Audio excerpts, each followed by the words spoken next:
Welcome to the Sample Chapter Podcast, the show where authors read a sample chapter from one of their books.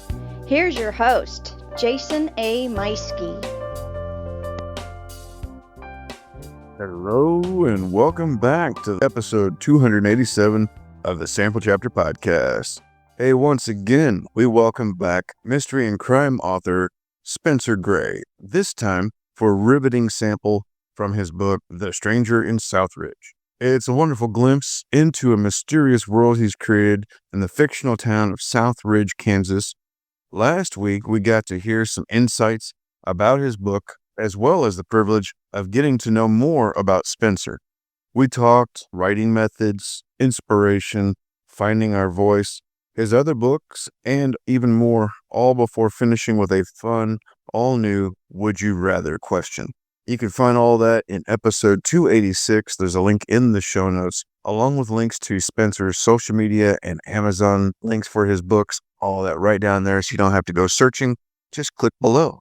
As for me, I've been, honestly,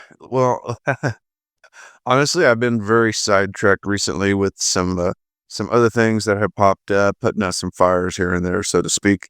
And so I haven't done as much writing as I would have liked. Interesting things on the horizon for me, and also looking into dabbling a little bit with maybe some audiobooks. So I don't know if you're a fan of the show and you think I would do good. If you think my voice sounds all right, you'd like to hear me do some audiobooks, by all means, send me a message. Let me know what you think. Doing a little bit of searching that out right now and looking into the possibility as a something to do in the near future. But still, writing my own stories are where my creativity really lies, and that's still my passion. So looking forward to finishing up the Dire Wolf story that I'm working on right now. I have reached about a midpoint, not as far along as I had hoped by now, but it's one of those deals where I keep thinking, okay, maybe tomorrow I can make some more time. So writing in the cracks of life, my friend, writing in the cracks of life. All right, well, enough about me. Let's go ahead and hop over to that sample reading from our guest, Spencer Gray, with The Stranger in Southridge.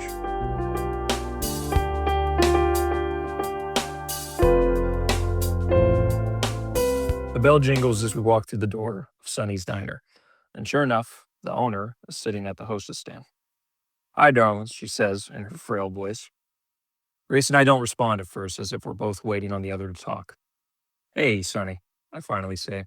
The two of us awkwardly stand there for a few moments, and Sonny simply stares at us. "Are you wanting to sit?" Sonny asks. "Yes, please," Grace says.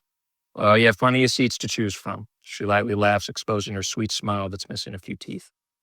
"Can you sit with us?" I ask. She slightly cocks her head in curiosity. I know it doesn't look like it, but I am at work. "We can sit at that table," Grace says, pointing at the one closest to the door. "We just want to talk to you." "Everything all right, Sonny?" A waitress calls from behind the counter. "Just fine, sweetie," she says. "I guess I could sit with you. What do you want to talk about?"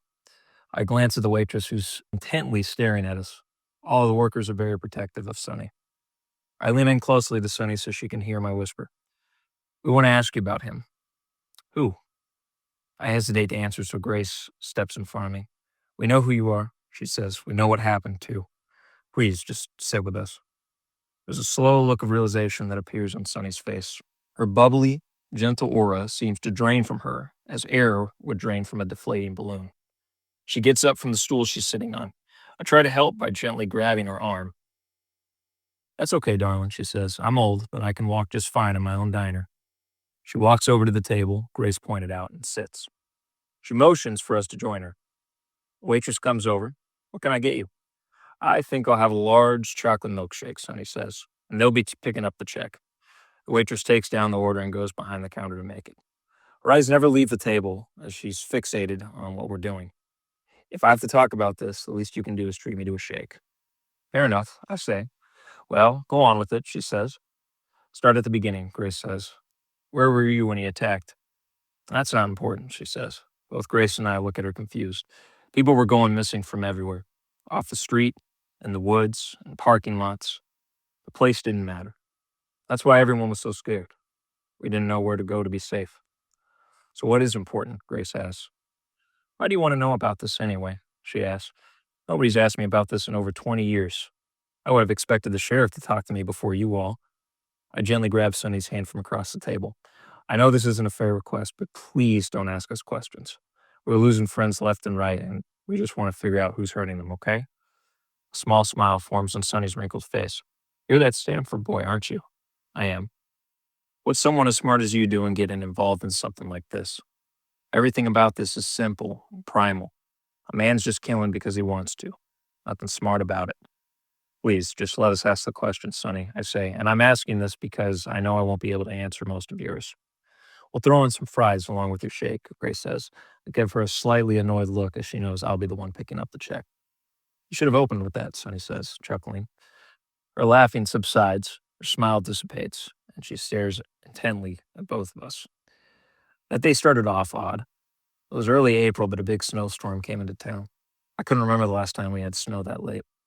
Old Town was covered in white. Now, keep in mind, the killings have been going on for a while at this point, but we had about 3 months go by without any. We joked that he was tired after working through the holidays. Everyone left their guard down, including me. I had finished up a 12-hour shift here and was heading home for the day. The sun was coming up, and I thought the sky was so pretty that morning. Back then, I was a little faster than I am now, so the walk only took me about 6 or 7 minutes. First thing I remember is how quiet it was. It felt like the whole town was empty, except for me. The only sound I heard was my boots trudging through the 1.5 feet of snow. But I didn't think anything of it. Next thing I know, I passed by the dentist office down the street, and someone grabs me from behind and pulls me behind a dumpster on the side of the building. Did you scream? Grace asks. I tried, she says. I wanted to scream as loud as I could, but he covered my mouth and put a big butcher's knife to my throat. What did he look like? I ask. He was wearing a black mask, she says. Actually, he was covered head to toe in black. He was wearing gloves too, right? I ask. Yeah, he was, she says. They were leather and really cold on my skin. Did he say anything to you? Grace asks. He did, she says. No threats or anything like that. It was kind of like small talk. Talked about how much he loved the snow and how good the milkshakes were at my diner. I always wondered how many times he had been there without me knowing, and how many times he had watched me make the walk home. Did he talk in a deep, raspy voice? I asked. How'd you know that? She asked. I opened my mouth to answer, but she stops me. Wait, I forgot. No questions from me. I could tell it wasn't his real voice. He knew I'd recognize it if he used it. I felt like if he talked to me for hours, but it was probably only a couple minutes. He kept calling me his friend, which made me sick to my stomach. I didn't want to be his friend. The whole time Sonny is talking, I'm imagining my interaction with him side by side with hers. It seemed rehearsed, like he did it every time. He probably called all of his victims his friends. The waitress comes over and brings us a large chocolate milkshake. It's overflowing on the sides, causing it to drip down on the tall frosted glass onto the table. We have some fries? Grace asks. The waitress nods and then looks at Sonny. You doing okay? Just fine, dear, Sonny says. She leaves to prepare the fries. It's obvious that she's uncomfortable. I just hope she's not eavesdropping too. What happened after he got done talking? I ask. There was a brief moment of silence, she says. He just looked at me. I don't know what he was thinking. I was pleading with him to let me go, but he didn't say nothing and just kept staring at me. As soon as my fingers and toes started to go numb from the cold, he started. Her voice trails off. Started what? I ask. Grace motions for me to stop. You can take as much time as you need, she says. So he starts chewing on her bottom lip. I used to like the quiet, you know. I'd go home and just lay on my sofa for hours with no TV or music playing. It made me feel like time just stopped. I'd stop growing older, the town would stop changing, and people would stop dying. But ever since that day, when everything was quiet before he grabbed me, I can't stand it anymore. She glances all around the diner that she's owned for so many years. I hope neither of you lose what brings you peace. We don't have to keep going if you don't want. No, that's quite all right, she says. I made peace with all of this years ago. What happened after he stopped talking? I asked. Well, he stuck a knife in my side, she says. Grace covers her mouth in shock. Oh my God, Sonny, she says in a muffled voice. Should have felt a lot more pain, but my adrenaline was so high I could barely feel anything.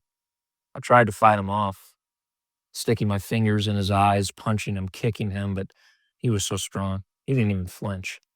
The knife went in again, I felt this one a lot more than the first, and it just kept happening. He stabbed me until his arm was tired. The waitress then comes over and brings us a steaming plate of fresh fries. The sight of food is nauseating, so I turn away when she places it down on the table. Can I grab anything else? She asks. Grace and I shake our heads without saying a word. Oh, thank you, sweetheart, Sonny says. You've been splendid as always. The waitress smiles and blushes before walking back to the kitchen. Sonny's ability to switch gears from talking about a traumatic experience to making her employees smile is admirable, to say the least. I don't know how to ask this, I say, but how are you even alive? Sonny scoffs at the question. I'm hard to get rid of, I guess. The dentist office usually opens around 8, but he was there early, setting up Easter decorations. We heard the door open, and the man took off down the road. That sweet old dentist, Dr. Lewis, I think was his name, came out and saw me lying in the alley, covered in all that blood. I remember him well. He always ordered buttered toast and a black decaf coffee. I asked him why he ordered decaf, and he said helping folks here have a perfect smile was the energy he needed. He sounds sweet, Grace says. He was. I was so sad when he passed. He saved my life that day. The ambulance got there quickly, and after a few surgeries, I was in stable condition. Still got away before the police came, and after that, I hadn't heard of anyone getting killed until this past year.